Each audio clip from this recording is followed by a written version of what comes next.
आप बड़ी बड़ी बातें कर रहे थे, जैसे वो भी बात कर रहा हूं। जैसे फोन पे आए कह रहे प्रेम सरदेव जी, हरीश रावत जी, तो आप दोनों पार्टियां एक है ना, कांग्रेस बीजेपी, ये क्यों नहीं कहते आप सीबीआई से क्यों डर रहे हैं? अरे भैया किसलिए डर रहे हैं? यदि हम राजनीति में शिष्टाचार का ये शिष्टाचार किस बात का शिष्टाचार कर रहे हैं आप? चौहान साहब, मैं यहाँ पूछना चाहता हूँ कि जो क्या माननीय उच्च न्यायालय ने जो आदेश दिया है उसमें कोई बिना मेटेरियल बिना साक्ष्य तो कह रहा हूँ सीबीआई भाई, इससे ज्यादा और क्या कहूंगा मैं? अब सब नहीं कह सकता, मैं कोई महामहिम अदालत संज्ञान ले सकती है, आप अदालत संज्ञान ले सकती है, कह रहा हूँ अदालत संज्ञान। आप बोलेंगे तो कह रहा हूँ, आप बोलेंगे याचिका में प्रेयर नहीं थी, अगर जो प्रेयर में नहीं थी, जो अदालत को लग रहा तो अदालत उसको कर सकती है। माननीय उच्च न्यायालय, सुप्रीम अथॉरिटी स्टेट की, आप कैसे ब्लेम कर रहे हैं उच्च न्यायालय को? Strongly criticising the judgment of the court. मैं आपसे पूछ रहा हूँ कि इधर उधर की बात मत करो, ये बताओ कारवा क्यों लुटा, क्यों मुख्यमंत्री आपके सुप्रीम कोर्ट के क्यों जांच नहीं जाएंगे भाई?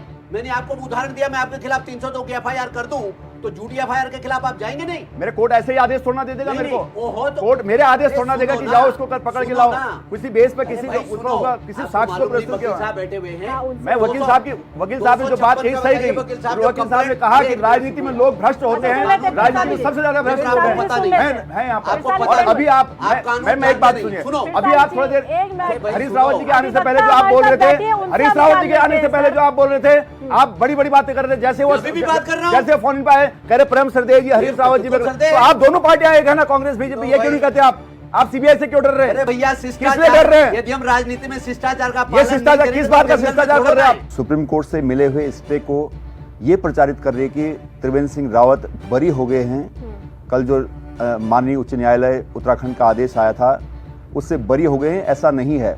माननीय सुप्रीम कोर्ट ने ये कहा है कि दूसरे पक्ष को सुना जाना चाहिए, इसलिए स्टे दिया गया है।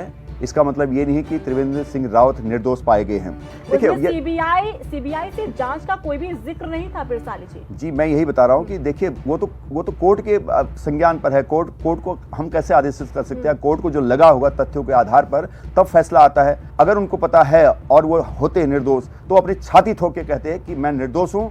आइए सीबीआई क्या दुनिया की किसी भी एजेंसी को आप ले आइए। पक्ष रखने का मौका भी तो नहीं दिया गया, और यही कारण है पिरसाली जी कि यहाँ पर सुप्रीम कोर्ट ने भी इस पर हैरानी जताई है, क्योंकि पार्टी उन्हें नहीं बनाया गया था मुख्यमंत्री त्रिवेंद्र सिंह रावत को, और उनसे उनका पक्ष भी नहीं जाना गया था। तो कहीं ना कहीं थोड़ी सी जल्दबाजी जरूर सुप्रीम कोर्ट को नजर आई हाईकोर्ट के आदेश पर, तभी उन्होंने हैरानी जताई है।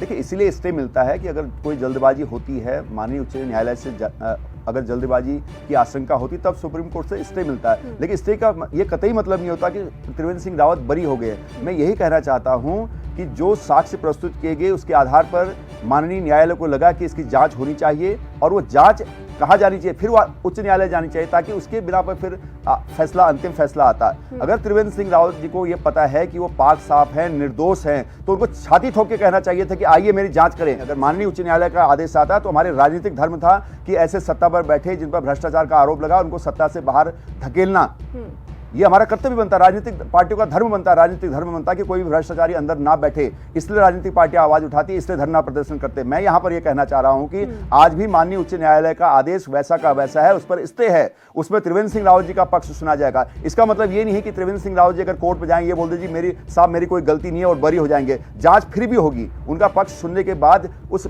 उसकी जांच होगी, जांच की रिपोर्ट फिर अदालत में जाएगी और उसके बाद फैसला आएगा। मैं यहां कह रहा हूं कि त्रिवेंद्र सिंह रावत जो इतना लंबा प्रोसेस अपना रहे हैं, उन्होंने सीधे तौर पर क्यों नहीं कहा कि मैं निर्दोष हूं, सीबीआई मेरी जांच कर ले और दूध का दूध पानी का पानी हो जाता। इसको करने के बजाय सुप्रीम कोर्ट की शरण में जाने का क्या मतलब बनता है? जब भी राजनीतिक सत्ताधारी दल पर कोई आरोप लगता है तो राजनीतिक विपक्ष जो है उसका कर्तव्य बनता है आवाज उठाना और उनका इस्तीफा मांगना। ये हमारा राजनीतिक धर्म था, हमने अपना राजनीतिक धर्म निभाते हुए अपना काम किया। लेकिन मैं ये फिर बताना चाहता हूं कि अगर त्रिवेंद्र रावत जी अगर निर्दोष हैं, उनको पता है कि वो निर्दोष हैं, तो सीबीआई जांच से क्यों बच रहे थे, क्यों सुप्रीम कोर्ट की शरण में गए, वो अपनी जांच क्यों नहीं करवा रहे हैं?